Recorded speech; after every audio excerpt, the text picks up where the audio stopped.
En 1866, Alphonse Daudet publia une série de contes sous le titre Lettres de mon moulin. Voici les 8 que j'ai choisis et enregistrés pour vous.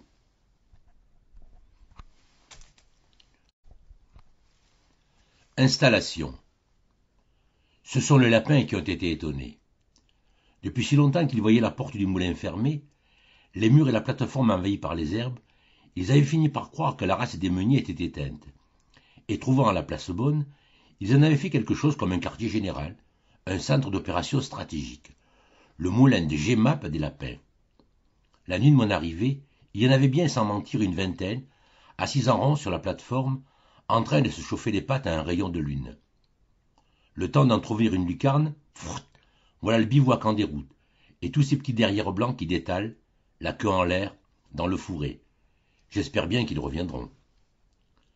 Quelqu'un de très étonné aussi, en me voyant, c'est le locataire du premier, un vieux hibou sinistre, à tête de penseur, qui habite le moulin depuis plus de 20 ans.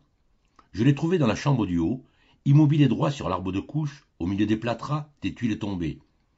Il m'a regardé un moment avec son œil rond, puis, tout effaré de ne pas me reconnaître, il s'est mis à faire « Ouh, ouh » et à secouer péniblement ses ailes grises de poussière. Ces diables de penseurs, ça ne se brosse jamais. N'importe, tel qu'il est, avec ses yeux clignotants et sa mine renfrognée, ce locataire silencieux me plaît encore mieux qu'un autre, et je me suis empressé de lui renouveler son bail. Il garde, comme dans le passé, tout le haut du moulin, avec une entrée par le toit. Moi, je me réserve la pièce du bas, une petite pièce blanchie à la chaux, basse et voûtée, comme un réfectoire de couvent. C'est de là que je vous écris, ma porte grande ouverte, au bon soleil. Un joli bois de pin, tout étincelant de lumière, dégringole devant moi jusqu'au bas de la côte. À l'horizon, les alpiers découpent leurs crêtes fines. Pas de bruit. À peine, de loin en loin, un son de fifre, un courlis dans les lavandes, un grelot de mule sur la route. Tout ce beau paysage provençal ne vit que par la lumière. Et maintenant, comment voulez-vous que je le regrette, votre Paris bruyant et noir? Je suis si bien dans mon moulin.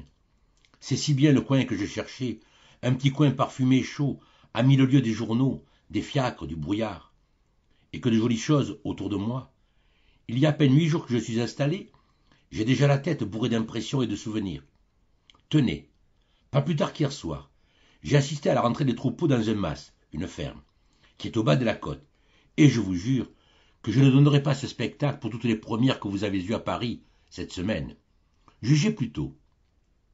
Il faut vous dire qu'en Provence, c'est l'usage, quand viennent les chaleurs, d'envoyer le bétail dans les Alpes. Bêtes et gens passent 5 ou 6 mois là-haut, logés à la belle étoile, dans l'herbe jusqu'au ventre. Puis, au premier frisson de l'automne, on redescend au mas et l'on revient brouter, bourgeoisement, les petites collines grises que parfume le romarin. Donc hier soir, les troupeaux rentraient. Depuis le matin, le portail attendait, ouvert à 2 battants, les bergeries étaient pleines de paille fraîche. D'heure en heure, on se disait « Maintenant, ils sont à Aiguière. Maintenant, au Paradou. » Puis, tout à coup, vers le soir, un grand cri « Les voilà !» Et là-bas, au lointain, nous voyons le troupeau s'avancer dans une gloire de poussière. Toute la route semble marcher avec lui. Les vieux béliers viennent d'abord, la corne en avant, l'air sauvage. Derrière eux, le gros des moutons. Les mères, un peu lasses, leurs nourrissons dans les pattes. Les mules à pompons rouges, portant dans des paniers les agnelés d'un jour qu'elles bercent en marchant. Puis les chiens, tout suants, avec des langues jusqu'à terre, et de grands coquins de berger, drapés dans des manteaux de cadirou qui leur tombent sur les talons comme des chapes. Tout cela défile devant nous joyeusement et s'engouffre sur le portail, en piétinant avec un bruit d'averse. Il faut voir quel émoi dans la maison. Du haut de leur perchoir, les gros pans, verts et or, à crête de tulle, ont reconnu les arrivants et les accueillent par un formidable coup de trompette. Le poulailler, qui s'endormait, se réveille en sursaut. Tout le monde est sur pied. Pigeons, canards, dindons, pintades. La basse-cour est comme folle. Les poulets parlent de passer la nuit. On dirait que chaque mouton a rapporté dans sa laine, avec un parfum d'Alpes sauvages, un peu de cette air vif des montagnes qui grise et qui fait danser. C'est au milieu de tout ce train que le troupeau gagne son gîte. Rien de charmant comme cette installation. Les vieux béliers s'attendrissent en revoyant leur crèche. Les agneaux, les tout petits, ceux qui sont nés dans le voyage et n'ont jamais vu la ferme, regardent autour d'eux avec étonnement. Mais le plus touchant encore, ce sont les chiens, ces braves chiens de berger, tout affairés après leurs bêtes et ne voyant qu'elles dans le mas. Le chien de garde a beau les appeler du fond de sa niche, le seau du puits, tout plein d'eau fraîche, a beau leur faire signe, ils ne veulent rien voir, rien entendre, avant que le bétail soit rentré, le gros loquet poussé sur la petite porte à claire-voie, et les bergers attablés dans la salle basse. Alors seulement, ils consentent à gagner le chenil, et là, tout en lapant leur écuelle de soupe, ils racontent à leurs camarades de la ferme ce qu'ils ont fait là-haut dans la montagne, un pays noir, où il y a des loups et de grandes digitales de pourpre, pleines de rosée jusqu'au bord. Le secret de Maître Cornille. Français Mamaille, un vieux joueur de fifre, qui vient de temps en temps faire la veillée chez moi en buvant du vin cuit, m'a raconté l'autre soir un petit drame de village dont mon moulin a été témoin il y a quelque 20 ans. Le récit du bonhomme m'a touché, et je vais essayer de vous le redire tel que je l'ai entendu. Imaginez-vous pour un moment, cher lecteur, que vous êtes assis devant un pot de vin tout parfumé, et que c'est un vieux joueur de fifre qui vous parle. Notre pays, mon bon monsieur, n'a pas toujours été un endroit mort et sans refrain, comme il est aujourd'hui. Auparavant, il s'y faisait un grand commerce de meuneries, et d'Ilieu à la ronde, les gens des masses nous apportaient leur blé à moudre. Tout autour du village, les collines étaient couvertes de moulins à vent. De droite et de gauche, on ne voyait que des ailes qui viraient au mistral par-dessus les pins, des ribambelles de tisanes chargées de sacs, montant et dévalant le long des chemins. Et toute la semaine, c'était plaisir d'entendre sur la hauteur le bruit des fouets, le craquement de la toile et le « Diahu » des aides-meuniers. Le dimanche, nous allions au moulin par bande. Là-haut, les meuniers payaient le muscat. Les meunières étaient belles comme des reines, avec leurs fichus de dentelle et leurs croix d'or. Moi, j'apportais mon fifre, et jusque la nuit noire, on dansait des farandoles. Ces moulins-là, voyez-vous, faisaient la joie et la richesse de notre pays. Malheureusement, des Français de Paris eurent l'idée d'établir une minoterie à vapeur sur la route de Tarascon. Tout beau, tout nouveau. Les gens prirent l'habitude d'envoyer leur blé aux minotiers, et les pauvres moulins à vent restèrent sans ouvrage. Pendant quelque temps, ils essayèrent de lutter, mais la vapeur fut la plus forte, et l'un après l'autre pécaïrent. Ils furent tous obligés de fermer. On ne vit plus venir les petits ânes. Les belles meunières vendirent leurs croix d'or. Plus de muscat, plus de farandoles. Le mistral avait beau souffler, les ailes restaient immobiles. Puis, un beau jour, la commune fit jeter toutes ses masures à bas, et l'on sema à leur place de la vigne et des oliviers. Pourtant, au milieu de la débâcle, un moulin avait tenu bon et continuait de virer courageusement sur sa butte à la barbe des minotiers. C'était le moulin de Maître Cornille, celui-là même où nous sommes en train de faire la veillée en ce moment. Maître Cornille était un vieux meunier vivant depuis 60 ans dans la farine et enragé pour son état. L'installation des minoteries l'avait rendu comme fou.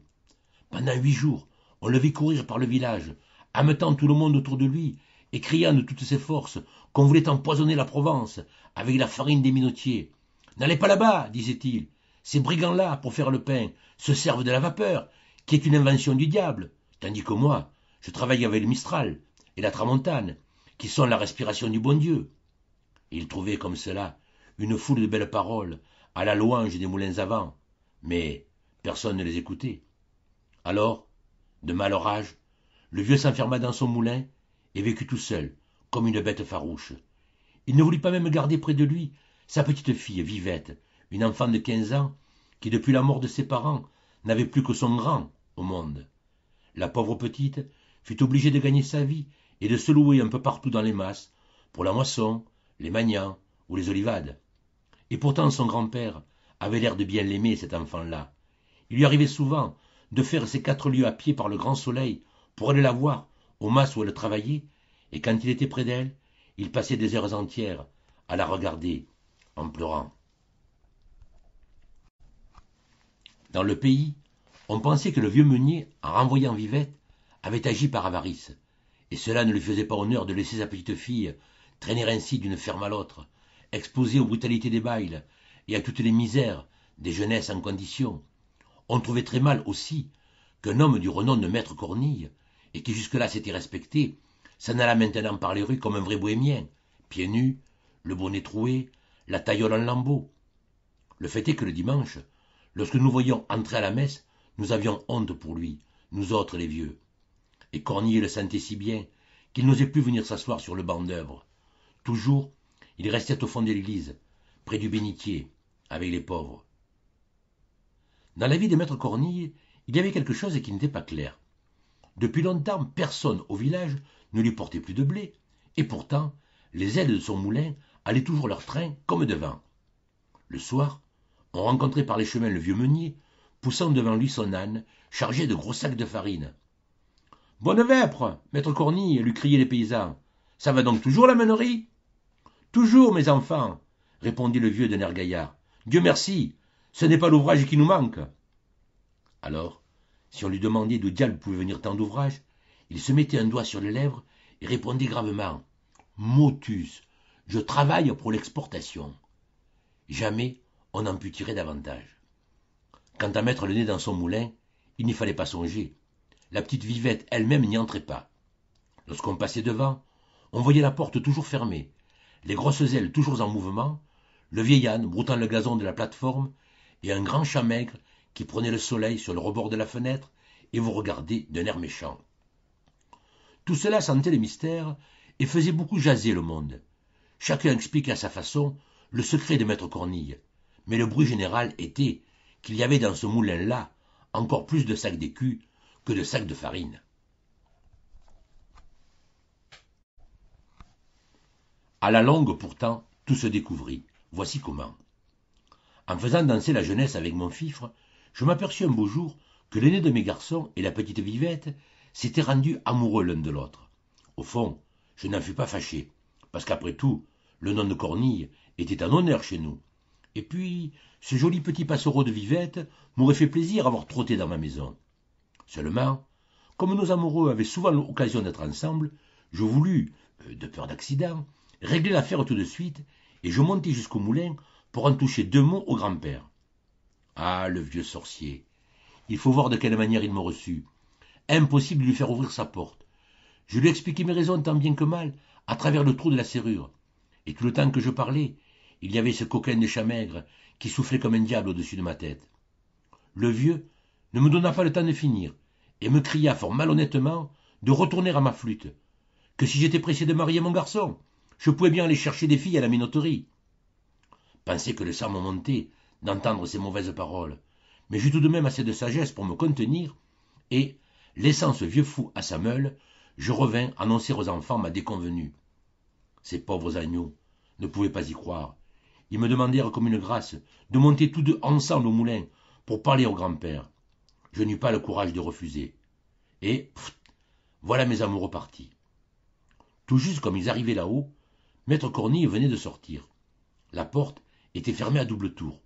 Mais le vieux bonhomme, en partant, avait laissé son échelle dehors, et tout de suite, l'idée vint aux enfants d'entrer par la fenêtre, voir un peu ce qu'il y avait dans ce fameux moulin. Chose singulière, la chambre de la meule était vide. Pas un sac, pas un grain de blé, pas la moindre farine au mur, ni sur les toiles d'araignée. On ne sentait pas même cette bonne odeur chaude de froment écrasé qui embaume dans les moulins. L'arbre de couche était couvert de poussière, et le grand chat maigre dormait dessus. La pièce du bas avait le même air de misère et d'abandon. Un mauvais lit, quelques guenilles, un morceau de pain sur une marche d'escalier, et puis dans un coin, 3 ou 4 sacs crevés d'où coulaient des gravats et de la terre blanche. C'était là le secret de maître Cornille. C'était ce plâtras qu'il promenait le soir par les routes pour sauver l'honneur du moulin et faire croire qu'on y faisait de la farine. Pauvre moulin, pauvre Cornille. Depuis longtemps, les minotiers leur avaient enlevé leur dernière pratique. Les ailes viraient toujours, mais la meule tournait à vide. Les enfants revinrent, tout en larmes, me conter ce qu'ils avaient vu. J'eus le cœur crevé de les entendre. Sans perdre une minute, Je courus chez les voisins, je leur dis la chose en 2 mots, et nous convînmes qu'il fallait sur l'heure porter au moulin de Cornille tout ce qu'il y avait de froment dans les maisons. Sitôt dit, sitôt fait. Tout le village se met en route, et nous arrivons là-haut avec une procession d'ânes chargés de blé, du vrai blé, celui-là. Le moulin était grand ouvert. Devant la porte, maître Cornille, assis sur un sac de plâtre, pleurait, la tête dans ses mains. Il venait de s'apercevoir en rentrant que pendant son absence, on avait pénétré chez lui et surpris son triste secret. Pauvre de moi, disait-il, maintenant, je n'ai plus qu'à mourir. Le moulin est déshonoré. Et il sanglotait à fendre l'âme, appelant son moulin par toutes sortes de noms, lui parlant comme à une personne véritable. À ce moment, les ânes arrivent sur la plate-forme, et nous nous mettons tous à crier bien fort, comme au beau temps des meuniers. « Ohé, du moulin! Ohé, maître Cornille !» Et voilà les sacs qui s'entassent devant la porte, et le beau grain roux qui se répand par terre, de tous côtés. Maître Cornille ouvrait de grands yeux. Il avait pris du blé dans le creux de sa vieille main, il disait, riante et pleurante à la fois, « C'est du blé, Seigneur Dieu, du bon blé, laissez-moi que je le regarde. » Puis, se tournant vers nous, « Ah, je savais bien que vous me reviendriez. Tous ces minotiers sont des voleurs. » Nous voulions l'emporter en triomphe au village. « Non, non, mes enfants, il faut avant tout que j'aille donner à manger à mon moulin. Pensez donc, il y a si longtemps qu'il ne s'est rien mis sous la dent. » Et nous avions tous des larmes dans les yeux, de voir le pauvre vieux se démener de droite et de gauche, éventrant les sacs, surveillant la meule, tandis que le grain s'écrasait et que la fine poussière de froment s'envolait au plafond. C'est une justice à nous rendre. À partir de ce jour-là, jamais nous ne laissâmes le vieux meunier manquer d'ouvrage. Puis, un matin, maître Cornille mourut, et les ailes de notre dernier moulin cessèrent de virer, pour toujours, cette fois. Cornille mort, personne ne prit sa suite. Que voulez-vous, monsieur? Tout a une fin en ce monde, et il faut croire que le temps des moulins à vent était passé, comme celui des coches sur le Rhône, des parlements et des jaquettes à grandes fleurs.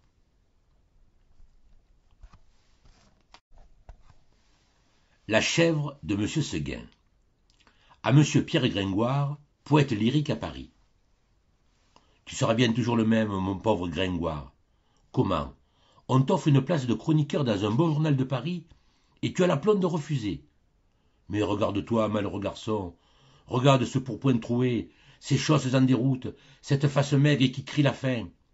Voilà pourtant où t'a conduit la passion des belles rimes. Voilà ce que t'ont valu 10 ans de loyaux services dans les pages du sire Apollo. Est-ce que tu n'as pas honte à la fin? Fais-toi donc chroniqueur, imbécile, fais-toi chroniqueur. Tu gagneras de beaux écus à la rose, tu auras ton couvert chez Bréban, et tu pourras te montrer les jours de première avec une plume neuve à ta barrette. Non? Tu ne veux pas? Tu prétends rester libre à ta guise jusqu'au bout? Eh bien, écoute un peu l'histoire de la chèvre de M. Seguin. Tu verras ce que l'on gagne à vouloir vivre libre. M. Seguin n'avait jamais eu de bonheur avec ses chèvres. Il les perdait toutes de la même façon. Un beau matin, elles cassaient leurs cordes, s'en allaient dans la montagne, et là-haut, le loup les mangeait. Ni les caresses de leur maître, ni la peur du loup, rien ne les retenait. C'étaient, paraît-il, des chèvres indépendantes, voulant à tout prix le grand air et la liberté. Le brave M. Seguin, qui ne comprenait rien au caractère de ces bêtes, était consterné. Il disait « C'est fini, les chèvres s'ennuient chez moi, je n'en garderai pas une. » Cependant, il ne se découragea pas, et, après avoir perdu 6 chèvres de la même manière, il en acheta une 7e. Seulement, cette fois, il eut soin de la prendre toute jeune pour qu'elle s'habituât mieux à demeurer chez lui. Ah, Gringoire, qu'elle était jolie, la petite chèvre de M. Seguin, qu'elle était jolie avec ses yeux doux, sa barbiche de sous-officier, ses sabots noirs et luisants, ses cornes zébrées et ses longs poils blancs qui lui faisaient une houppelande. C'était presque aussi charmant que le cabri d'Esmeralda. Tu te rappelles, Gringoire? Et puis, docile, caressante, se laissant traire sans bouger, sans mettre son pied dans l'écuelle. Un amour de petite chèvre. M. Seguin avait derrière sa maison un clos entouré d'aubépines. C'est là qu'il mit la nouvelle pensionnaire. Il l'attacha à un pieu au plus bel endroit du pré, en ayant soin de lui laisser beaucoup de cordes, et de temps en temps, il venait voir si elle était bien. La chèvre se trouvait très heureuse, et broutait l'herbe de si bon cœur que M. Seguin était ravi. Ah, pensait le pauvre homme, en voilà une qui ne s'ennuiera pas chez moi. M. Seguin se trompait. Sa chèvre s'ennuya. Un jour, elle se dit en regardant la montagne, « Comme on doit être bien là-haut! Quel plaisir de gambader dans la bruyère, sans cette maudite longe qui vous écorche le cou! C'est bon pour l'âne ou le bœuf de brouter dans un clos. Les chèvres, il leur faut du large. » À partir de ce moment, l'herbe du clos lui parut fade. L'ennui lui vint. Elle maigrit. Son lait se fit rare. C'était pitié de l'avoir tiré tout le jour sur sa longe, la tête tournée du côté de la montagne, la narine ouverte, en faisant « mais » tristement. M. Seguin s'apercevait bien que sa chèvre avait quelque chose, mais il ne savait pas ce que c'était. Un matin, comme il achevait de la traire, la chèvre se retourna et lui dit dans son patois, « Écoutez, M. Seguin, je me languis chez vous. Laissez-moi aller dans la montagne. »« Ah, mon Dieu, elle aussi !» cria M. Seguin stupéfait, et du coup, il laissa tomber son écuelle. Puis, s'asseyant dans l'herbe à côté de sa chèvre, « Comment, Blanquette, tu veux me quitter ?» Et Blanquette répondit, « Oui, M. Seguin. Est-ce que l'herbe te manque ici ?»« Oh non, M. Seguin. Tu es peut-être attaché de trop court. Veux-tu que j'allonge la corde ? Ce n'est pas la peine, M. Seguin. Alors, qu'est-ce qu'il te faut? Qu'est-ce que tu veux ? Je veux aller dans la montagne, M. Seguin. Mais malheureuse, tu ne sais pas qu'il y a le loup dans la montagne? Que feras-tu quand il viendra? Je lui donnerai des coups de corne, M. Seguin. Le loup se moque bien de tes cornes. Il m'a mangé des biques, autrement cornées que toi. Tu sais bien, la pauvre vieille Renaude, qui était ici l'an dernier, une maîtresse chèvre, forte et méchante comme un bouc, elle s'est battue avec le loup toute la nuit. Puis le matin, le loup l'a mangée. Pécaire, pauvre Renaude, ça ne fait rien, M. Seguin. Laissez-moi aller dans la montagne. Bonté divine, dit M. Seguin. Mais qu'est-ce qu'on leur fait donc à mes chèvres? Encore une que le loup va me manger? Eh bien non. Je te sauverai malgré toi, coquine, et de peur que tu ne rompes ta corde, je vais t'enfermer dans l'étable, et tu y resteras toujours. Là-dessus, M. Seguin emporte la chèvre dans une étable toute noire, dont il ferma la porte à double tour. Malheureusement, il avait oublié la fenêtre, et à peine eut-il de tourner que la petite s'en alla. Tu ris, Gringoire. Parbleu, je crois bien. Tu es du parti des chèvres, toi, contre ce bon M. Seguin. Nous allons voir si tu riras tout à l'heure. Quand la chèvre blanche arriva dans la montagne, ce fut un ravissement général. Jamais les vieux sapins n'avaient rien vu d'aussi joli. On la reçut comme une petite reine. Les châtaigniers se baissaient jusqu'à terre pour la caresser du bout de leurs branches. Les genêts d'or s'ouvraient sur son passage et sentaient bon tant qu'ils pouvaient. Toute la montagne lui fit fête. Tu penses, Gringoire, si notre chèvre était heureuse? Plus de cordes, plus de pieux, rien qui l'empêchât de gambader, de brouter à sa guise. C'est là qu'il y en avait de l'herbe. Jusque par-dessus les cornes, mon cher. Et quelle herbe! Savoureuse, fine, dentelée, faite de 1000 plantes. C'était bien autre chose que le gazon du clos. Et les fleurs, donc, de grandes campanules bleues, des digitales de pourpre à long calice, toute une forêt de fleurs sauvages, débordant de sucs capiteux. La chèvre blanche, à moitié saoule, se vautrait là-dedans, les jambes en l'air, et roulait le long des talus pêle-mêle, avec les feuilles tombées et les châtaignes. Puis, tout à coup, elle se redressait d'un bond sur ses pattes. Hop, la voilà partie, la tête en avant, à travers les maquis et les bussières, tantôt sur un pic, tantôt au fond d'un ravin, là-haut, en bas, partout.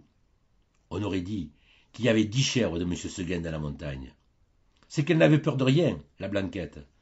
Elle franchissait d'un saut de grands torrents qui l'éclaboussaient au passage, de poussière humide et d'écume. Alors, toute ruisselante, elle allait s'étendre sur quelques roches plates et se faisait sécher par le soleil. Une fois, s'avançant au bord d'un plateau, une fleur de cytisodant, elle aperçut, en bas, tout en bas dans la plaine, la maison de M. Seguin, avec le clos derrière. Cela la fit rire aux larmes. « Que c'est petit, dit-elle. Comment ai-je pu tenir là-dedans ?» Pauvrette, de se voir si haut perché, elle se croyait au moins aussi grande que le monde. En somme, ce fut une bonne journée pour la chèvre de M. Seguin. Vers le milieu du jour, en courant de droite et de gauche, elle tomba dans une troupe de chamois, en train de croquer une lambrusque à belles dents. Notre petite coureuse en robe blanche fit sensation. On lui donna la meilleure place à la lambrusque, et tous ces messieurs furent très galants. Il paraît même, ceci doit rester entre nous, hein, Gringoire, qu'un jeune chamois pelage noir eut la bonne fortune de plaire à Blanquette.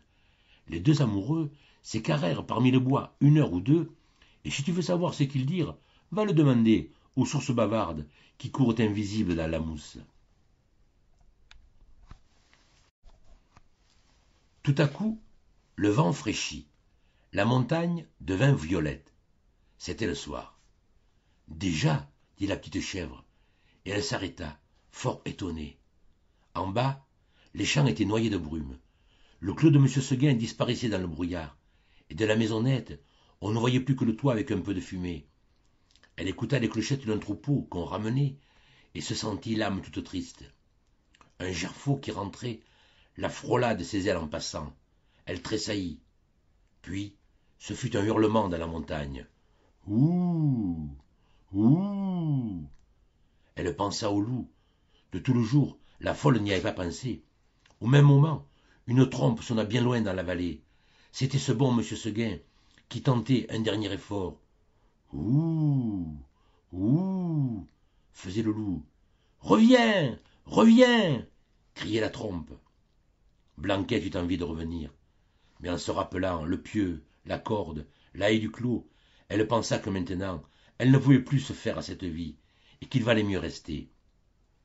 La trompe ne sonnait plus. La chèvre entendit derrière elle un bruit de feuilles. Elle se retourna et vit dans l'ombre 2 oreilles courtes, toutes droites, avec 2 yeux qui reluisaient. C'était le loup.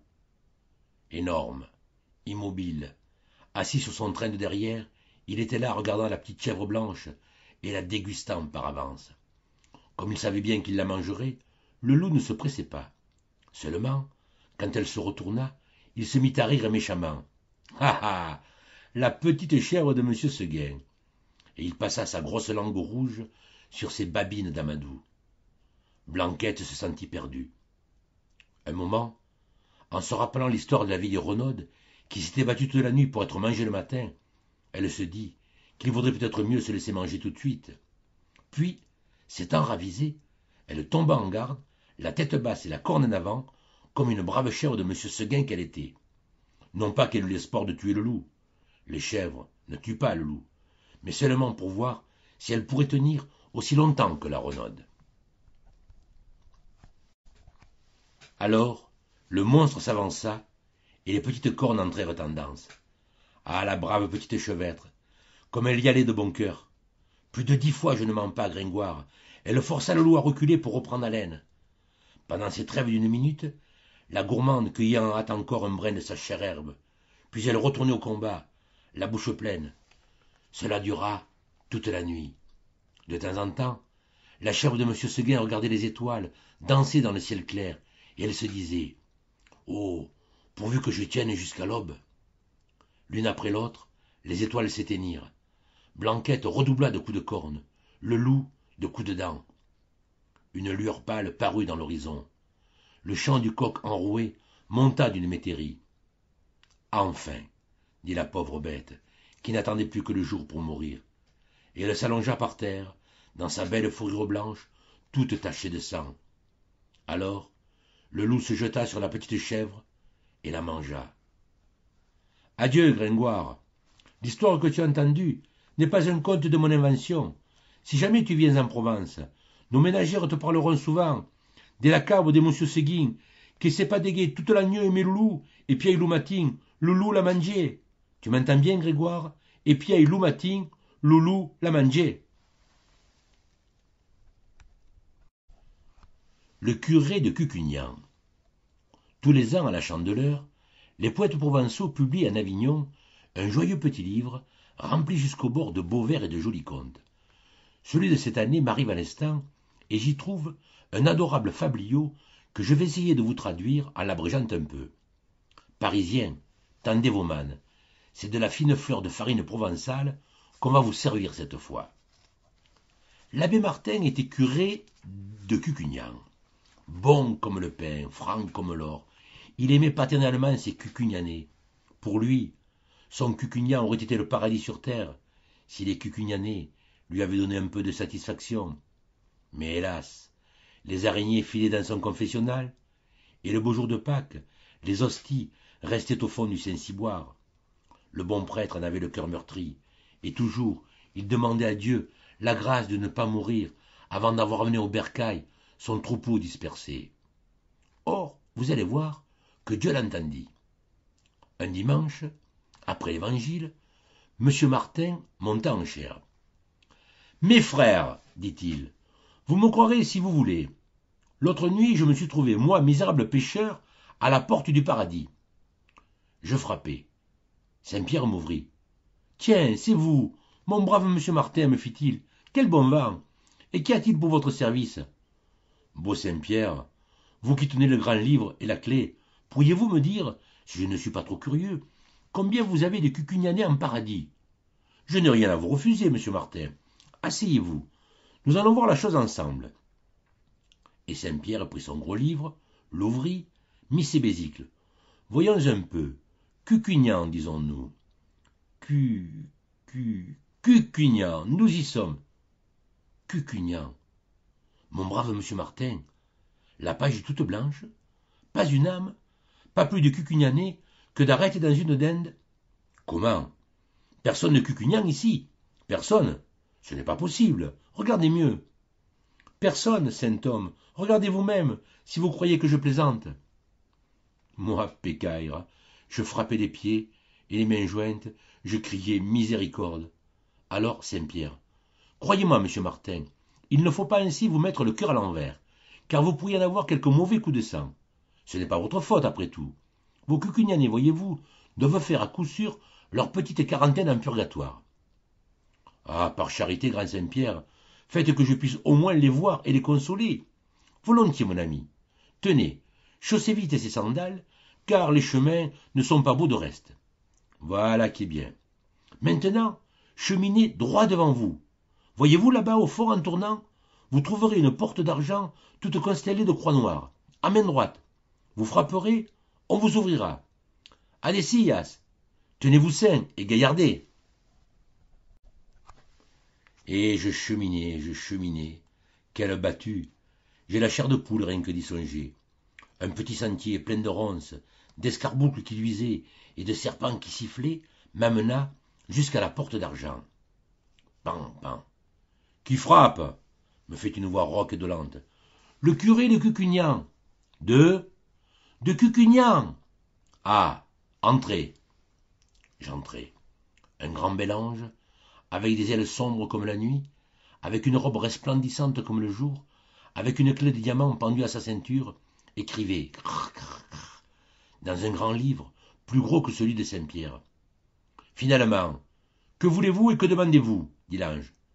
Bel ange de Dieu, je veux savoir, je suis bien curieux peut-être, si vous avez ici les cucugnanais, les cucugnanais, les gens de Cucugnan, que c'est moi qui suis le prieur.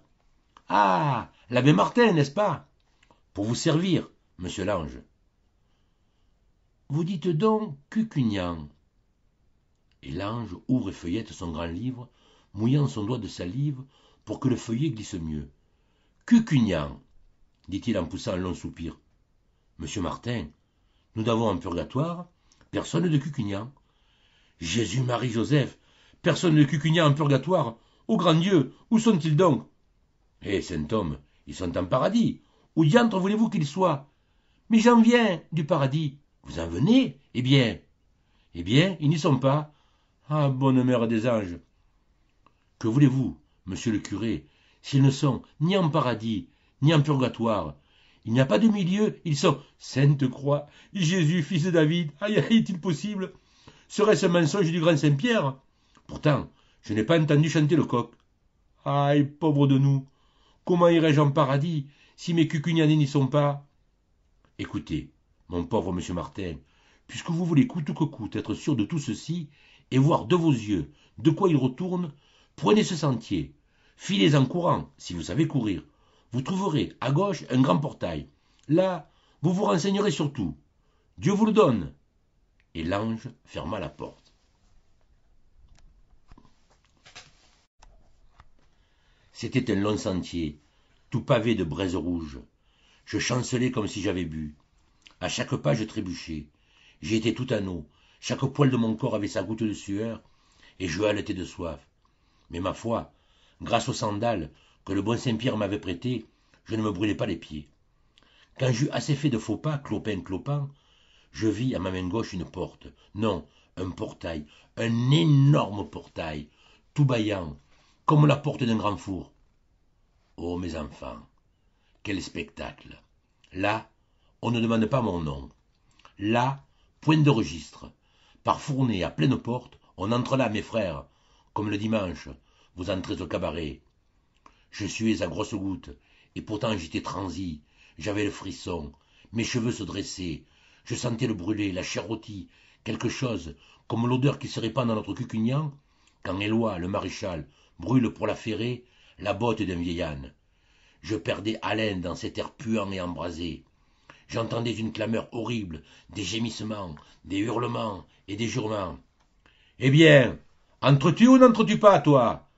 me ferme piquant de sa fourche un démon cornu. « Moi, je n'entre pas, je suis un ami de Dieu. »« Tu es un ami de Dieu ? Eh, teigneux, que viens-tu faire ici ?»« Je viens, ah, ne m'en parlez pas, que je ne peux plus tenir sur mes jambes. Je viens de loin, humblement vous demander si, par coup de hasard, vous n'auriez pas ici quelqu'un de cucugnan. »« Ah, feu de Dieu, tu fais la bête, toi, comme si tu ne savais pas que tout cucugnan est ici. Tiens, les corbeaux, regarde, et tu verras comme nous les arrangeons ici, tes fameux cucugnanais. » Et je vis, au milieu d'un épouvantable tourbillon de flammes, le long Coq-Galine, vous l'avez tous connu, mes frères, Coq-Galine, qui se grisait si souvent, et si souvent secouait les puces à sa pauvre clairon. Je vis Catharinée, cette petite gueuse, avec son nez en l'air, qui couchait toute seule à la grange. Il vous en souvient, mes drôles. Mais passons, j'en ai trop dit. Je vis Pascal, doigt de pois, qui faisait son huile, avec les olives de M. Julien. Je vis Babé, la glaneuse, qui en glanant, pour avoir plus vite noué sa gerbe, puisait à poignée au gerbier. Je vis maître Grapasi, qui huilait si bien la roue de sa brouette, et Dauphine, qui vendait si cher l'eau de son puits, et le tortillard, qui, lorsqu'il me rencontrait portant le bon Dieu, filait son chemin, la barrette sur la tête et la pipe au bec, et fier comme Artaban, comme s'il avait rencontré un chien, et Coulot, avec sa zette, et Jacques, et Pierre, et Tony.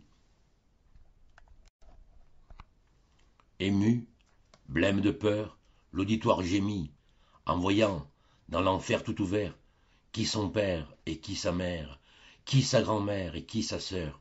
« Vous sentez bien, mes frères, reprit le bon abbé Martin, vous sentez bien que ceci ne peut pas durer.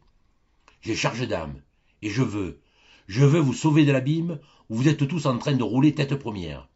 Demain, je me mets à l'ouvrage, pas plus tard que demain, et l'ouvrage ne manquera pas. Voici comment je m'y prendrai. Pour que tout se fasse bien, il faut tout faire avec ordre. Nous irons rang par rang, comme à Jonquière quand on danse. Demain, lundi, je confesserai les vieux et les vieilles. Je n'ai rien. Mardi, les enfants. J'aurai bientôt fait. Mercredi, les garçons et les filles. Cela pourra être long. Jeudi, les hommes. Nous couperons court. Vendredi, les femmes. Je dirai pas d'histoire. Samedi, le meunier. Ce n'est pas trop d'un jour pour lui tout seul. Et si dimanche nous avons fini, nous serons bien heureux. Voyez-vous, mes enfants, quand le blé est mûr, il faut le couper. Quand le vin est tiré, il faut le boire. Voilà assez de linge sale. Il s'agit de le laver et de le bien laver. C'est la grâce que je vous souhaite. Amen. Ce qui fut dit fut fait. On coula la lessive. Depuis ce dimanche mémorable, le parfum des vertus de Cucugnan se respire à 10 lieues alentour. Et le bon pasteur, M. Martin, heureux et plein d'allégresse, a rêvé l'autre nuit que, suivi de tout son troupeau, il gravissait, en resplendissante procession, au milieu des cierges allumés, d'un nuage d'encens qui embaumait et des enfants de chœur qui chantaient des Tédéums, le chemin éclairé de la cité de Dieu. Et voilà l'histoire du curé de Cucugnan, telle que m'a ordonné de vous la dire ce grand gueusard de Roumanie, qui la tenait lui-même de notre bon compagnon. Les vieux. Une lettre, Père Azin? Oui, monsieur, ça vient de Paris. Il était tout fier que ça vienne de Paris, ce brave Père Azin. Pas moi. Quelque chose me disait que cette Parisienne de la rue Jean-Jacques, tombant sur ma table à l'improviste de si grand matin, allait me faire perdre toute ma journée. Je ne me trompais pas, voyez plutôt. Il faut que tu me rendes un service, mon ami. Tu vas fermer ton moulin pour un jour et t'en aller tout de suite à Aiguières. Aiguières est un gros bourg à 3 ou 4 lieues de chez toi, une promenade. En arrivant, tu demanderas le couvent des orphelines. La première maison après le couvent est une maison basse à volets gris, avec un jardinier derrière. Tu entreras sans frapper, la porte est toujours ouverte. Et en entrant, tu crieras bien fort. « Bonjour, braves gens, je suis l'ami de Maurice. » Alors, tu verras deux petits vieux, oh, mais vieux, vieux, archi-vieux, te tendre les bras du fond de leur grand fauteuil, et tu les embrasseras de ma part, avec tout ton cœur, comme s'ils étaient à toi. Puis vous causerez. Ils te parleront de moi, rien que de moi. Ils te raconteront 1000 folies, que tu écouteras sans rire. Tu ne riras pas, hein? Ce sont mes grands-parents, 2 êtres dont je suis toute la vie, et qui ne m'ont pas vu depuis 10 ans. 10 ans, c'est long. Mais que veux-tu? Moi, Paris me tient. Eux, c'est le grand âge. Ils sont si vieux. S'ils venaient me voir, ils se casseraient en route. Heureusement, tu es là-bas, mon cher Meunier, et en t'embrassant, les pauvres gens croiront m'embrasser un peu moi-même.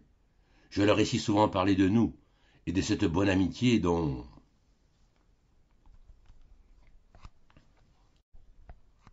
Le diable soit de l'amitié. Justement, ce matin-là, il faisait un temps admirable, mais qui ne valait rien pour courir les routes. Trop de Mistral et trop de soleil, une vraie journée de Provence.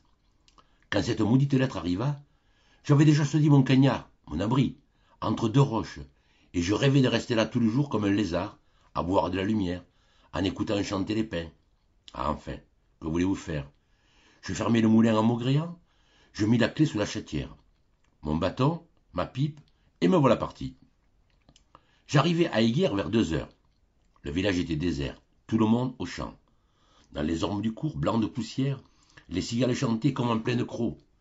Il y avait bien sur la place de la mairie un âne qui prenait le soleil, un vol de pigeons sur la fontaine de l'église, mais personne pour m'indiquer l'orphelinat. Par bonheur, une vieille fée m'apparut tout à coup, accroupie et filant dans l'encoignure de sa porte. Je lui dis ce que je cherchais. Et comme cette fée était très puissante, elle n'eut qu'à lever sa quenouille. Aussitôt, le couvent des orphelines se dressa devant moi, comme par magie. C'était une grande maison, maussade et noire, toute fière de montrer au-dessus de son portail en ogive une vieille croix de grès rouge, avec un peu de latin autour. À côté de cette maison, j'en aperçus une autre, plus petite, des volets gris, le jardin derrière. Je la reconnus tout de suite, et j'entrai sans frapper. Je reverrai toute ma vie ce long corridor frais et calme, la muraille peinte en rose, le jardinier qui tremblait au fond, à travers un store de couleur claire, et sur tous les panneaux, des fleurs et des violons fanés. Il me semblait que j'arrivais chez quelques vieux baillis du temps de Sedaine. Au bout du couloir, sur la gauche, par une porte entr'ouverte, on entendait le tic-tac d'une grosse horloge et une voix d'enfant, mais d'enfant à l'école, qui lisait en s'arrêtant à chaque syllabe. Alors, Saint-Irénée s'écria, je suis le froment du Seigneur, il faut que je sois moulu par la dent de ces animaux. Je m'approchai doucement de cette porte et je regardai. Dans le calme et le demi-jour d'une petite chambre, un bon vieux à pommettes roses, ridé jusqu'au bout des doigts, dormait au fond d'un fauteuil, la bouche ouverte, les mains sur ses genoux. À ses pieds, une fillette habillée de bleu, grande pèlerine et petit béguin, le costume des orphelines, lisait la vie de Saint-Irénée dans un livre plus gros qu'elle. Cette lecture miraculeuse avait opéré sur toute la maison. Le vieux dormait dans son fauteuil, les mouches au plafond, les canaris dans leur cage, là-bas sur la fenêtre. La grosse horloge ronflait. Tic-tac, tic-tac. Il n'y avait d'éveillé dans toute la chambre qu'une grande bande de lumière qui tombait droite et blanche entre les volets clos, pleine d'étincelles vivantes et de valses microscopiques. Au milieu de l'assoupissement général, l'enfant continuait sa lecture d'un air grave. Aussitôt, deux lions se précipitèrent sur lui et le dévorèrent. C'est à ce moment que j'entrai. Les lions de Saint-Irénée se précipitant dans la chambre n'y auraient pas produit plus de stupeur que moi. Un vrai coup de théâtre. La petite pousse un cri, le gros livre tombe, les canaris, les mouches se réveillent, la pendule sonne, le vieux se dresse en sursaut tout effaré, et moi-même un peu troublé, je m'arrête sur le seuil en criant bien fort. « Bonjour, braves gens, je suis l'ami de Maurice !» Oh alors, si vous l'aviez vu, le pauvre vieux, si vous l'aviez vu venir vers moi les bras tendus, m'embrasser, me serrer les mains, courir et regarder dans la chambre en faisant « Mon Dieu, mon Dieu !» Toutes les rides de son visage riaient. Il était rouge. Il bégayait. « Ah, monsieur, ah, monsieur !» Puis il allait vers le fond en appelant « Mamette !» Une porte qui s'ouvre. Un trou de souris dans le couloir. C'était Mamette. Rien de joli comme cette petite vieille avec son bonnet à coque, sa robe carmélite et son mouchoir brodé qu'elle tenait à la main pour me faire honneur à l'ancienne mode. Chose attendrissante, ils se ressemblaient. Avec un tour et des coques jaunes, il aurait pu s'appeler Mamette lui aussi. Seulement, la vraie Mamette avait dû beaucoup pleurer dans sa vie. Elle était encore plus ridée que l'autre. Comme l'autre aussi, elle avait près d'elle une enfant de l'orphelinat, petite garde en pèlerine bleue, qui ne la quittait jamais. Et de voir ces vieillards protégés par ces orphelines, c'était ce qu'on peut imaginer de plus touchant. En entrant, Mamette avait commencé par me faire une grande révérence, mais d'un mot, le vieux le coupa sa révérence en disant « C'est l'ami de Maurice !» Aussitôt la voilà qui tremble, qui pleure, perd son mouchoir, qui devient rouge, toute rouge, encore plus rouge que lui. C'est vieux, ça n'a qu'une goutte de sang dans les veines, et à la moindre émotion, elle leur saute au visage. « Vite, vite, une chaise !» dit la vieille à sa petite. « Ouvre les volets !» crie le vieux à la sienne. Et me prenant chacun par une main, ils m'emmenèrent en trottinant jusqu'à la fenêtre, qu'on a ouverte toute grande pour mieux me voir. On approche les fauteuils. Je m'installe entre les deux sur un pliant, les petites bleues derrière nous. Et l'interrogatoire commence. Comment va-t-il? Qu'est-ce qu'il fait? Pourquoi ne vient-il pas? Est-ce qu'il est content? Et patati et patata, comme cela, pendant des heures. Moi, je répondais de mon mieux à toutes leurs questions, donnant sur mon ami les détails que je savais, inventant effrontément ce que je ne savais pas, me gardant surtout d'avouer que je n'avais jamais remarqué si ses fenêtres fermaient bien ou de quelle couleur était le papier de sa chambre. Le papier de sa chambre? Il est bleu, madame, bleu clair, avec des guirlandes. Vraiment? Faisait la pauvre vieille attendrie, et elle ajoutait en se tournant vers son mari. C'est un si brave enfant. Oh oui, c'est un brave enfant, reprenait l'autre avec enthousiasme. Et tout le temps que je parlais, c'était entre eux des hochements de tête, de petits rires fins, des clignements d'yeux, des airs entendus, ou bien encore le vieux qui se rapprochait pour me dire « Parlez plus fort, elle a l'oreille un peu dure ». Et elle, de son côté, « Un peu plus haut, je vous prie, il n'entend pas très bien ». Alors, j'ai levé la voix, et tous deux me remerciaient d'un sourire.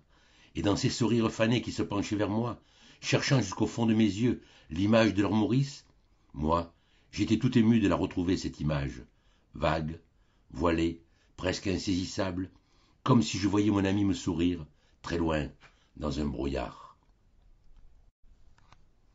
Tout à coup, le vieux se dresse sur son fauteuil. « Mais j'y pense, Mamette, il n'a peut-être pas déjeuné ?» Et Mamette, effarée, les bras au ciel. « Pas déjeuné, grand Dieu !»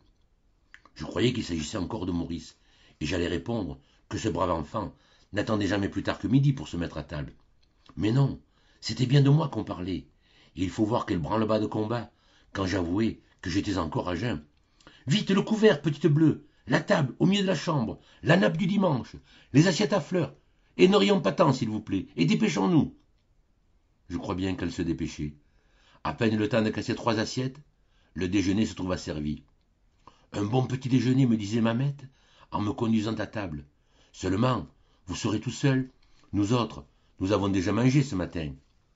Ces pauvres vieux, à quelque heure qu'on les prenne, ils ont toujours mangé le matin.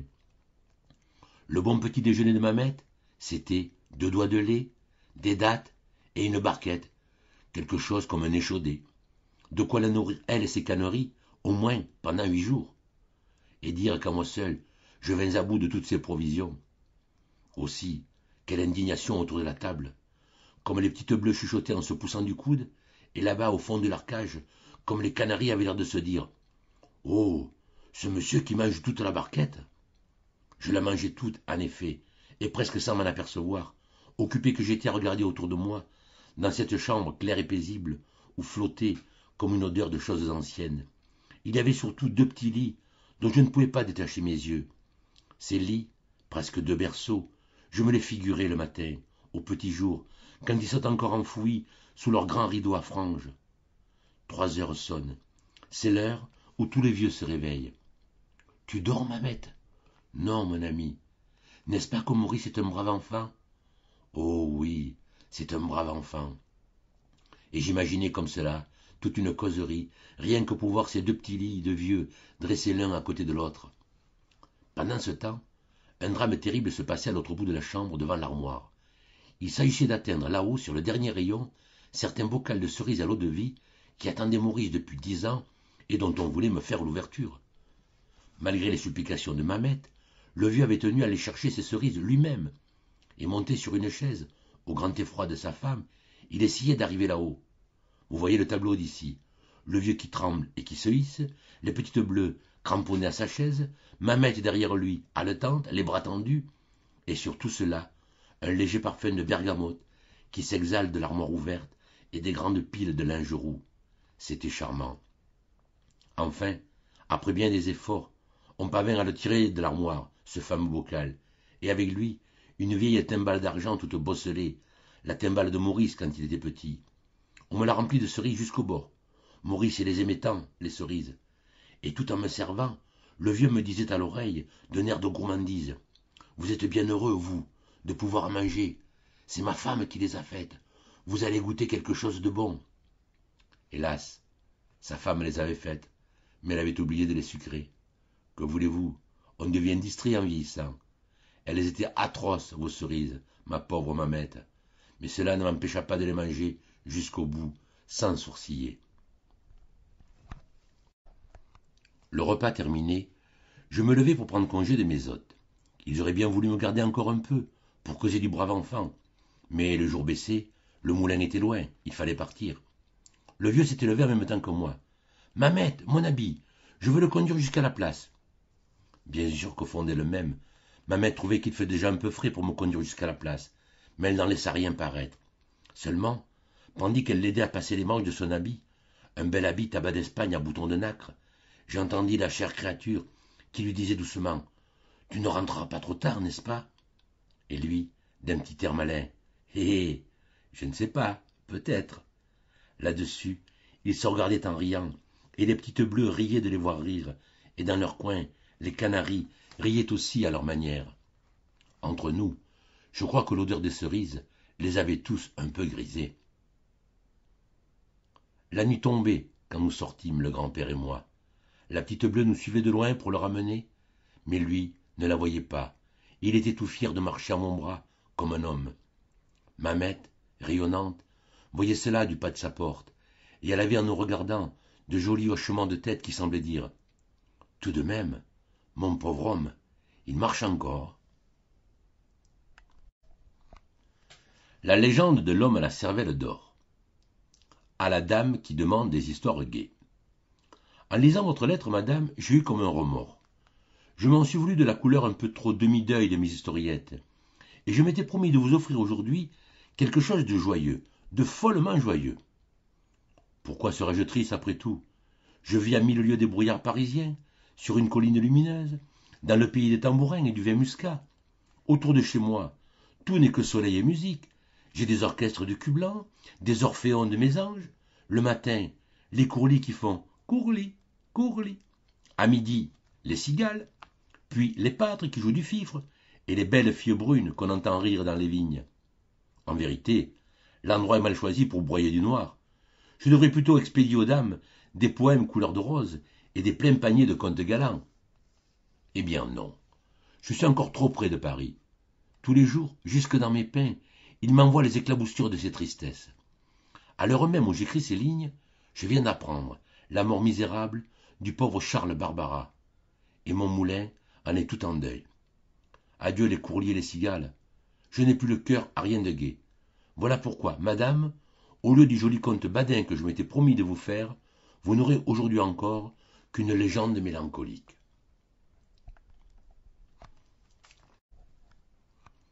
Il était une fois un homme qui avait une cervelle d'or.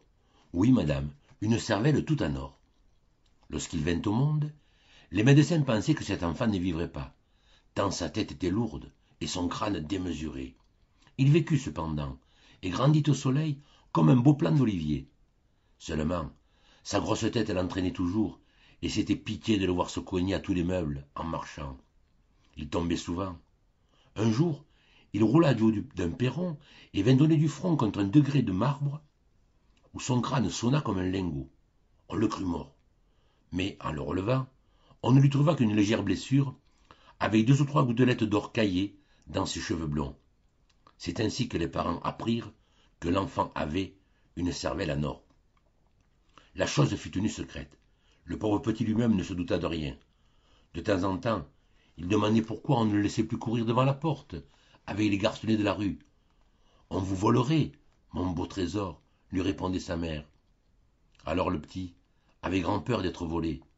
Il retournait jouer tout seul, sans rien dire, et se trimballait lourdement, d'une salle à l'autre. À 18 ans seulement, ses parents lui révélèrent le don monstrueux qu'il tenait du destin. Et comme il l'avait élevé et nourri jusque-là, ils lui demandèrent en retour un peu de son or. L'enfant n'hésita pas. Sur l'heure même, comment, par quel moyen, la légende ne l'a pas dit, il s'arracha du crâne un morceau d'or massif, un morceau gros comme une noix, qu'il jeta fièrement sur les genoux de sa mère. Puis, tout ébloui des richesses qu'il portait dans sa tête, fou de désir, ivre de sa puissance, il quitta la maison paternelle et s'en alla par le monde en gaspillant son trésor. Du train dont il menait sa vie, royalement, et sommant l'or sans compter, on aurait dit que sa cervelle était inépuisable. Elle s'épuisait cependant, et à mesure, on pouvait voir les yeux s'éteindre, la joue devenir plus creuse. Un jour, enfin, au matin d'une débauche folle, le malheureux, resté seul parmi les débris du festin et les lustres qui pâlissaient, s'épouvanta de l'énorme brèche qu'il avait déjà faite à son lingot. Il était temps de s'arrêter. Dès lors, ce fut une existence nouvelle. L'homme à la cervelle d'or s'en alla vivre à l'écart du travail de ses mains, soupçonneux et craintif comme un avare, fuyant les tentations, tâchant d'oublier lui-même ces fatales richesses auxquelles il ne voulait plus toucher. Par malheur, un ami l'avait suivi dans sa solitude, et cet ami connaissait son secret. Une nuit, le pauvre homme fut réveillé en sursaut par une douleur à la tête, une effroyable douleur. Il se dressa, éperdu, et vit dans un rayon de lune l'ami qui fuyait, en cachant quelque chose sous son manteau. Encore un peu de cervelle qu'on lui a emporté. À quelque temps de là, l'homme à la cervelle d'or devint amoureux. Et cette fois, tout fut fini. Il aimait du meilleur de son âme une petite femme blonde, qu'il aimait bien aussi, mais qui préférait encore les pompons, les plumes blanches et les petits glands mordorés battant le long des bottines. Entre les mains de cette mignonne créature, moitié oiseau, moitié poupée, les piécettes d'or fondaient que c'était un plaisir. Elle avait tous les caprices, et lui ne savait jamais dire non. Même, de peur de la peiner, il lui cacha jusqu'au bout le triste secret de sa fortune. « Nous sommes donc bien riches ?» disait-elle. Le pauvre homme répondait « Oh oui, bien riches !» Et il souriait avec amour au petit oiseau bleu qui lui mangeait le crâne innocemment. Quelquefois, cependant, la peur le prenait. Il avait des envies d'être avare. Mais alors, la petite femme venait vers lui en sautillant et lui disait « Mon mari qui est si riche, achetez-moi quelque chose de bien cher. » Et il lui achetait quelque chose de bien cher. Cela dura ainsi pendant 2 ans. Puis, un matin, la petite femme mourut, sans qu'on sût pourquoi, comme un oiseau. Le trésor touchait à sa fin. Avec ce qui lui en restait, le veuf fit faire à sa chère morte un bel enterrement. Cloches à toute volée, lourd carrosse tendu de noir, chevaux empanachés, larmes d'argent dans le velours. Rien ne lui parut trop beau.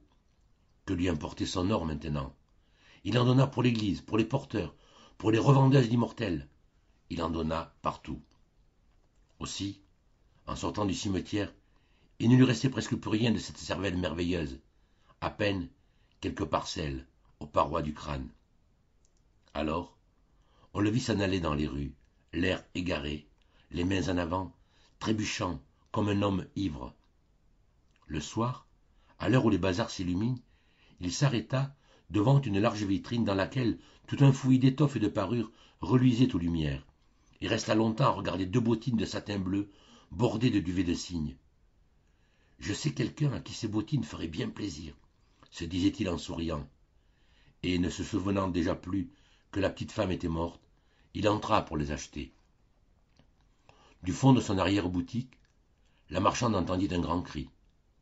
Elle accourut et recula de peur en voyant un homme debout qui s'accotait au comptoir et la regardait douloureusement d'un air hébété.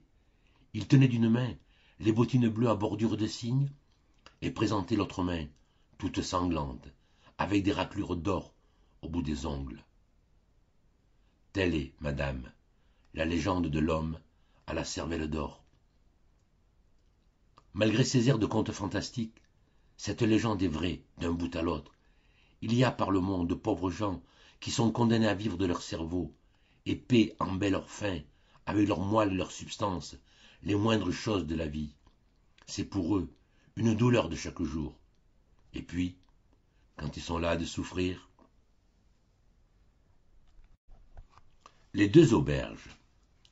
C'était en revenant de Nîmes un après-midi de juillet. Il faisait une chaleur accablante.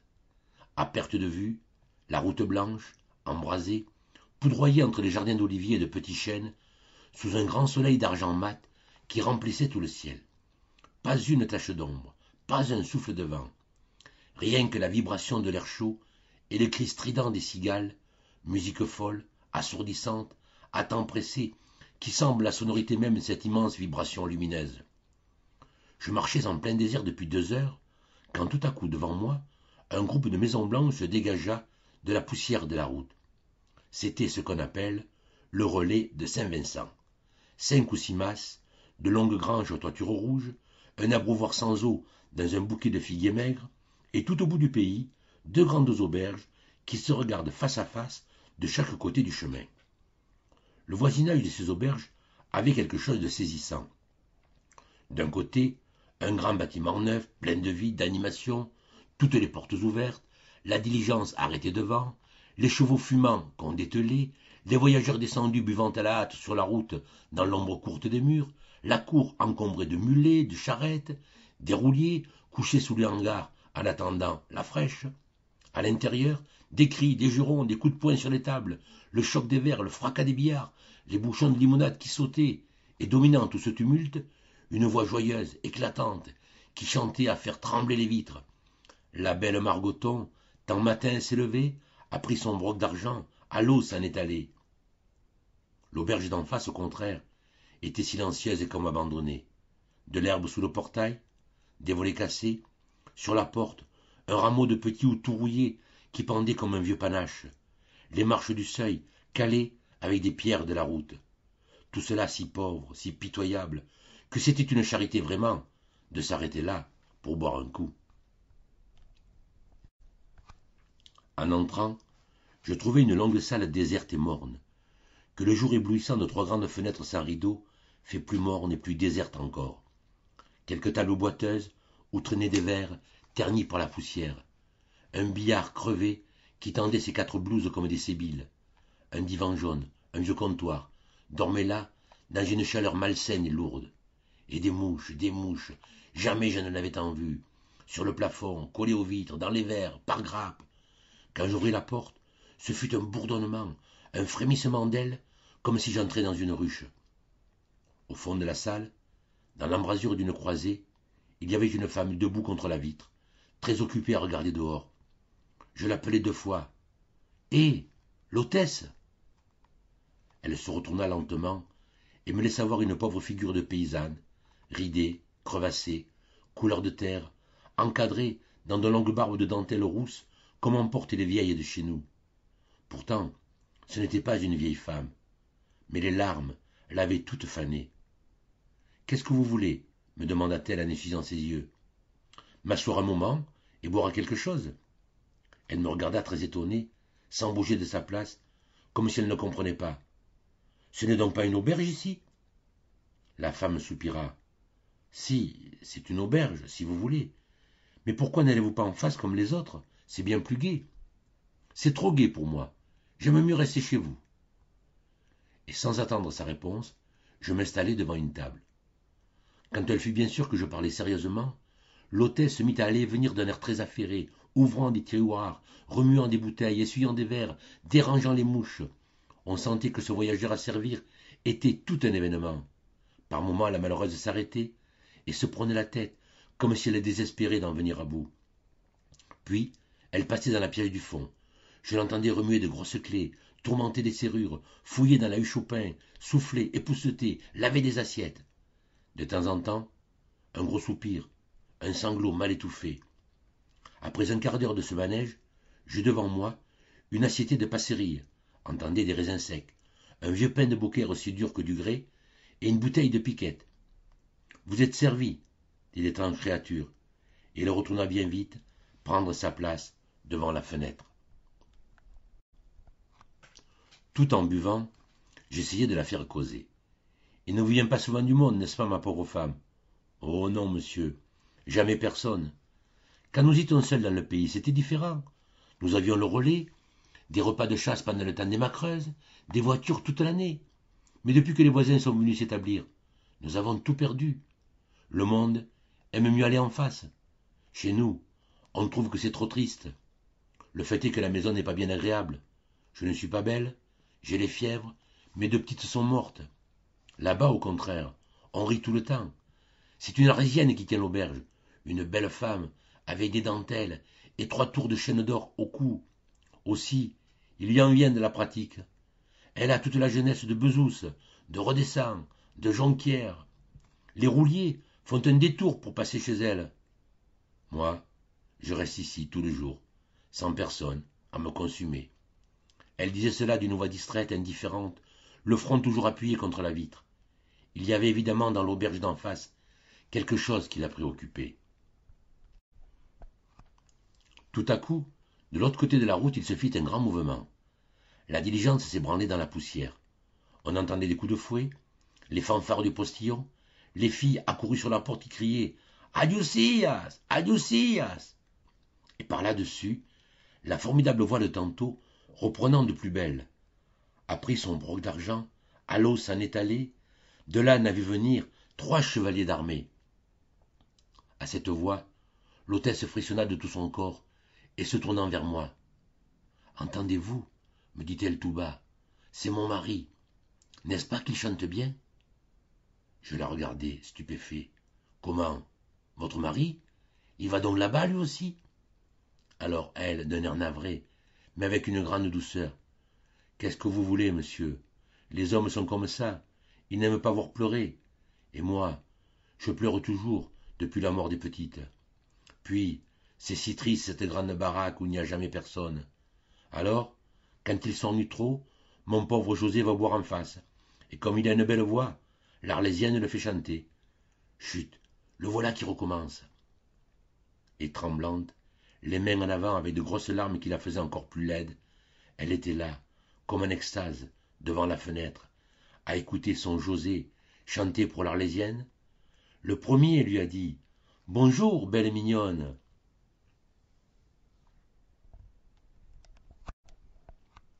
L'élixir du révérend Père Gaucher. « Buvez ceci, mon voisin, vous m'en direz des nouvelles. » Et, goutte à goutte, avec le soin minutieux d'un lapidaire comptant des perles, le curé de Graveson me versa 2 doigts d'une liqueur verte, dorée, chaude, étincelante, exquise. J'en eus l'estomac tout ensoleillé. « C'est l'élixir du Père Gaucher, la joie et la santé de notre Provence, » me fit le brave homme d'un air triomphant. « On le fabrique au couvent des Prémontrés, à 2 lieues de votre moulin. N'est-ce pas que cela vaut bien toutes les chartreuses du monde? Et si vous saviez comme elle est amusante, l'histoire de cet élixir, écoutez plutôt. » Alors, tout naïvement, sans y entendre malice, dans cette salle à manger de presbytère, si candide et si calme avec son chemin de croix en petits tableaux, et ses jolis rideaux clairs empesés comme des surplis, l'abbé me commença une historiette légèrement sceptique et révérencieuse, à la façon d'un conte d'Érasme ou de Dassoucy. Il y a 20 ans, les Prémontrés, ou plutôt les Pères Blancs, comme les appellent nos Provençaux, étaient tombés dans une grande misère. Si vous avez vu leur maison de ce temps-là, elle vous aurait fait peine. Le grand mur, la tour Pacôme s'en allait en morceaux. Tout autour du cloître rempli d'herbes, les colonnettes se fendaient, les saints de pierre croulaient dans leurs niches. Pas un vitrail debout, pas une porte qui tint. Dans les préaux, dans les chapelles, le vent du Rhône soufflait comme en Camargue, éteignant les cierges, cassant le plomb des vitrages, chassant l'eau des bénitiers. Mais le plus triste de tout, c'était le clocher du couvent, silencieux comme un pigeonnet vide. Et les pères, faute d'argent pour s'acheter une cloche, obligés de sonner matine, avec des cliquettes de bois d'amandier. Pauvres pères blancs, je les vois encore à la procession de la Fête-Dieu, défilant tristement de leurs capes rapiécées, pâles, maigres, nourris de cidre de pastèque, et derrière eux, monseigneur l'abbé, qui venait la tête basse, tout honteux de montrer au soleil sa crosse dédorée et sa mitre de laine blanche mangée des vers. Les dames de la confrérie en pleuraient de pitié dans les rangs, et les gros porte-bannières ricanaient entre eux tout bas en se montrant les pauvres moines. Les étourneaux vont maigres quand ils vont en troupe. Le fait est que les infortunés pères blancs en étaient arrivés eux-mêmes à se demander s'ils ne feraient pas mieux de prendre leur vol à travers le monde et de chercher pâture chacun de son côté. Or, un jour que cette grave question se débattait dans le chapitre, on vint annoncer aux prieurs que le frère Gaucher demandait à être entendu du conseil. Vous saurez pour votre gouverne que ce frère Gaucher était le bouvier du couvent, c'est-à-dire qu'il passait ses journées à rouler d'arcade en arcade dans le cloître, en poussant devant lui 2 vaches étiques qui cherchaient l'herbe aux fentes des pavés.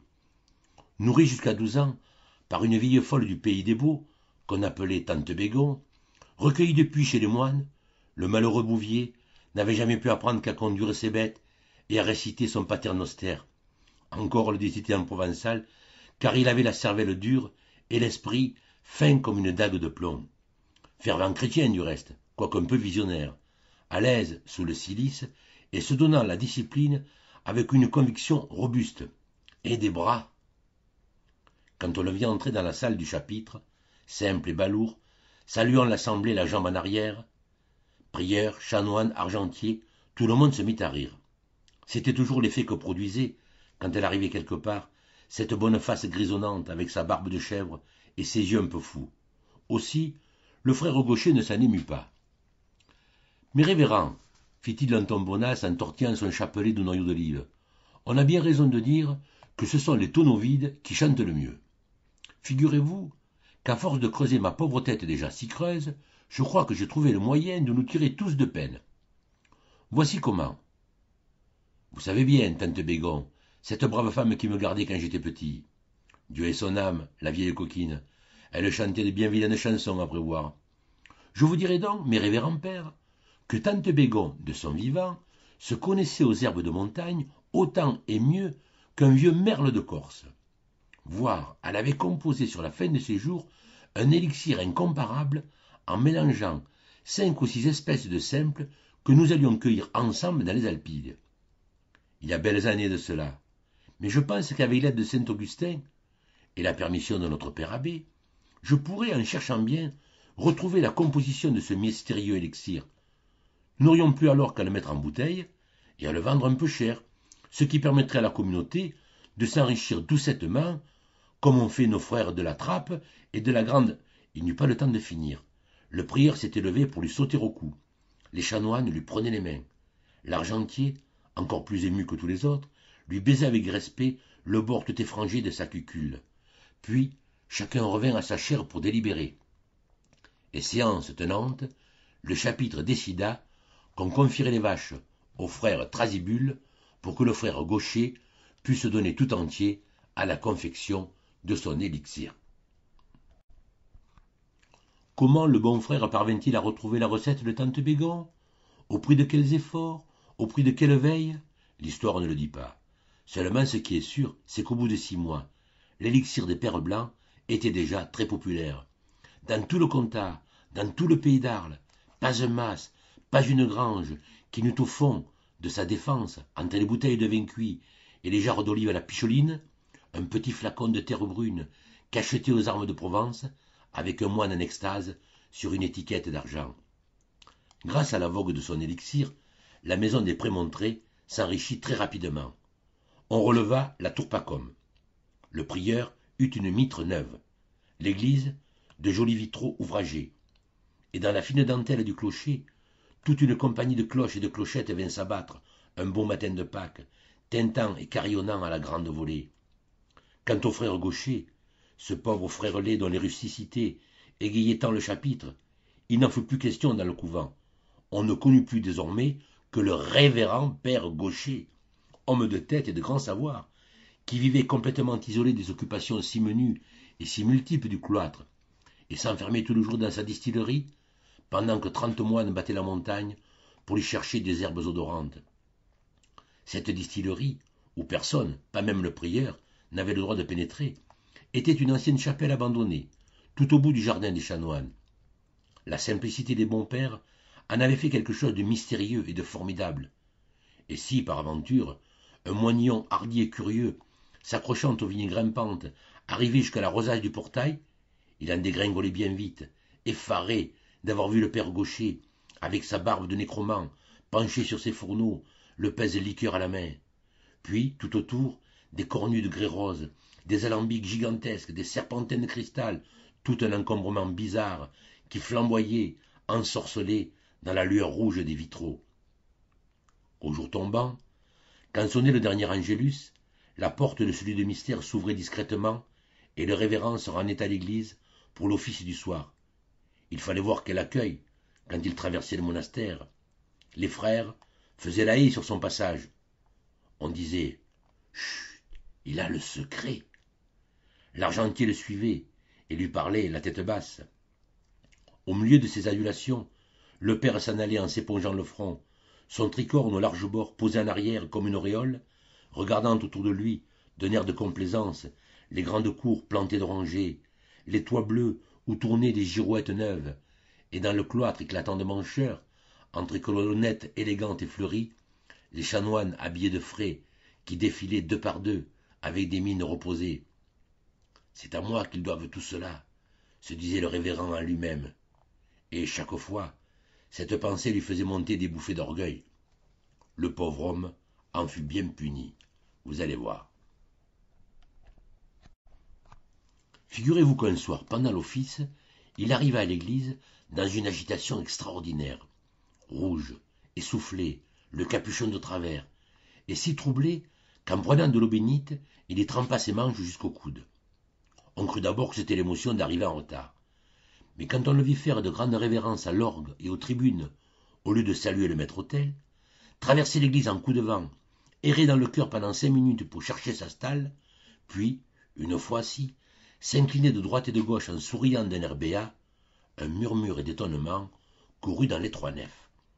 On chuchotait de bréviaire à bréviaire. Qu'a donc notre père Gaucher? Qu'a donc notre père Gaucher? Par 2 fois, le prieur, impatienté, fit tomber sa crosse sur les dalles pour commander le silence. Là-bas, au fond du chœur, les psaumes allaient toujours, mais les répons manquaient d'entrain.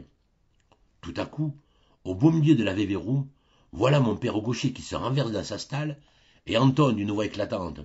Dans Paris, il y a un père blanc, patatin, patatan, taraben, taraban. Consternation générale. Tout le monde se lève, on crie. Emportez-le, il est possédé. Les chanoines se signent. La crosse de monseigneur se démène.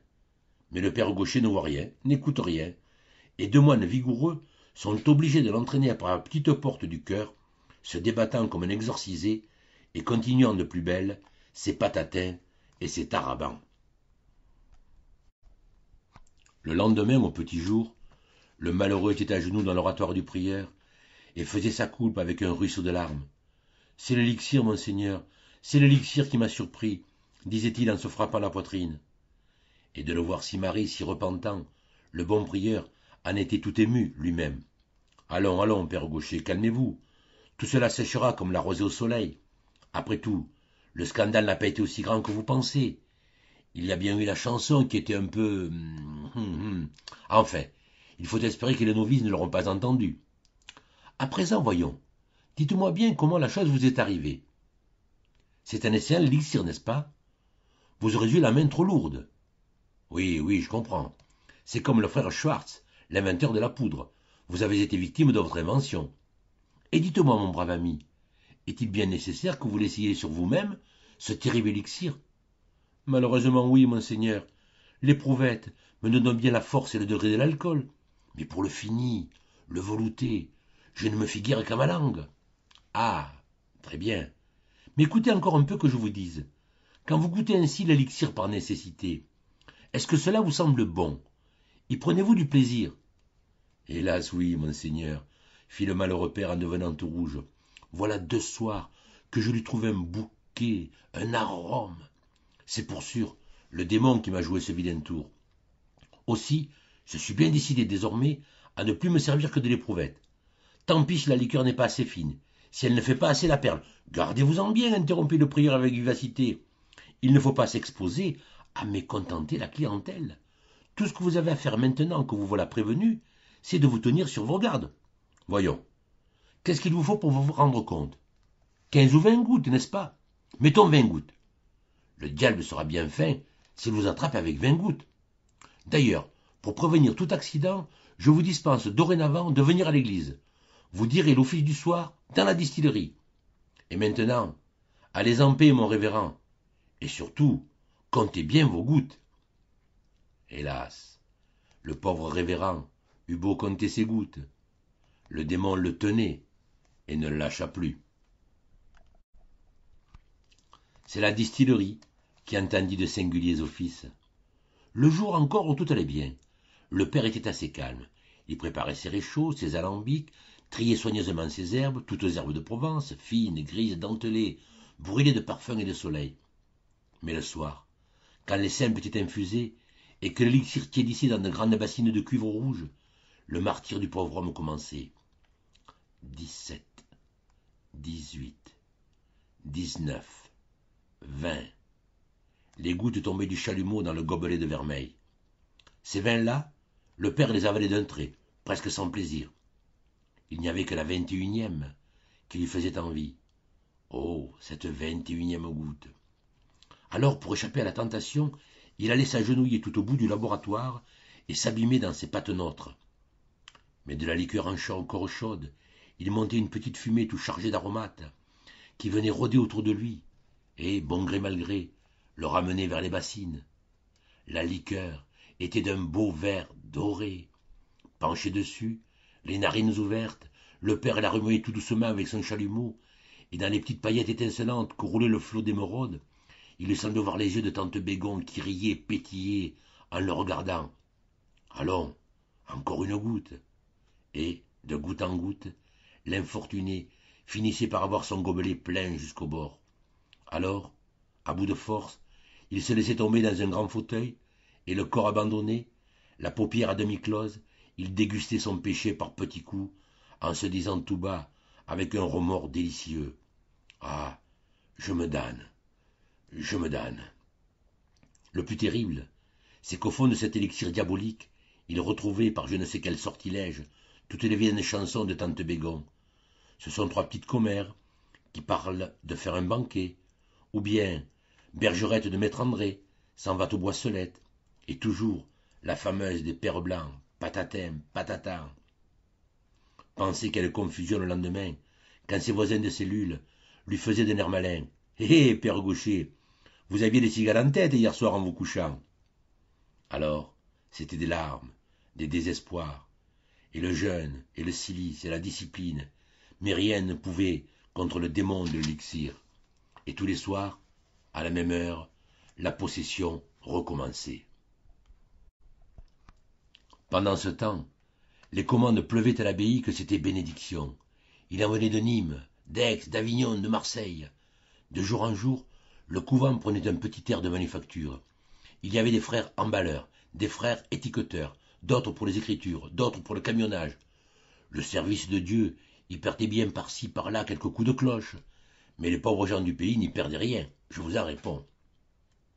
Et donc, un beau dimanche matin, pendant que l'argentier lisait en plein chapitre son inventaire de fin d'année, et que les bons chanoines l'écoutaient les yeux brillants et le sourire aux lèvres, voilà le père Gaucher qui se précipite au milieu de la conférence en criant « C'est fini!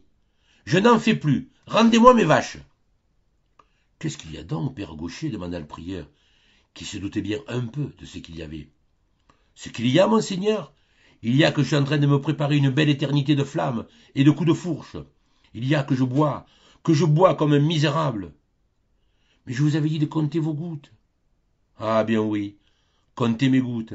C'est par gobelet qu'il faudrait compter maintenant. Oui, mes révérends, j'en suis là. 3 fioles par soirée. Vous comprenez bien que cela ne peut pas durer. Aussi, faites faire l'élixir par qui vous voudrez. Que le feu de Dieu me brûle si je m'en mêle encore. » C'est le chapitre qui ne riait plus. « Mais malheureux, vous nous ruinez !» criait l'argentier en agitant son grand livre. « Préférez-vous que je me damne ?» Pour lors, le prieur se leva. « Mes révérends, dit-il en étendant sa belle main blanche où luisait l'oiseau pastoral, il y a un moyen de tout arranger. C'est le soir, n'est-ce pas, mon cher fils, que le démon vous tente? Oui, monsieur le prieur, régulièrement, tous les soirs. Aussi, maintenant, quand je vois arriver la nuit, j'en ai, sauf votre respect, les sueurs qui me prennent, comme l'âne du Capitou, quand il voyait venir le bas. Eh bien, rassurez-vous. Dorénavant, tous les soirs à l'office, nous réciterons à votre intention l'oraison de Saint-Augustin, à laquelle l'indulgence plénière est attachée. Avec cela, quoi qu'il arrive, vous êtes couverts. C'est l'absolution pendant le péché. Oh bien alors, merci, monsieur le prieur. Et sans en demander davantage, le père Gaucher retourna à ses alambics, aussi léger qu'une alouette. Effectivement, à partir de ce moment-là, tous les soirs, à la fin des complis, l'officiant ne manquait jamais de dire « Prions pour notre pauvre père Gaucher, qui sacrifie son âme aux intérêts de la communauté. Oremus Domine » Et pendant que sur toutes ces capuches blanches, prosternées dans l'ombre des nefs, l'horizon courait en frémissant comme une petite bise sur la neige, là-bas, tout au bout du couvent, derrière le vitrage enflammé de la distillerie, on entendait le père Gaucher qui chantait à tue-tête. Dans Paris, il y a un père blanc, patatin, patatan, taraben, taraban. Dans Paris, il y a un père blanc qui fait danser des moinettes, train, train, train, dans un jardin, qui fait danser des... Ici, le bon curé s'arrêta plein d'épouvante. Miséricorde, si mes paroissiens m'entendaient.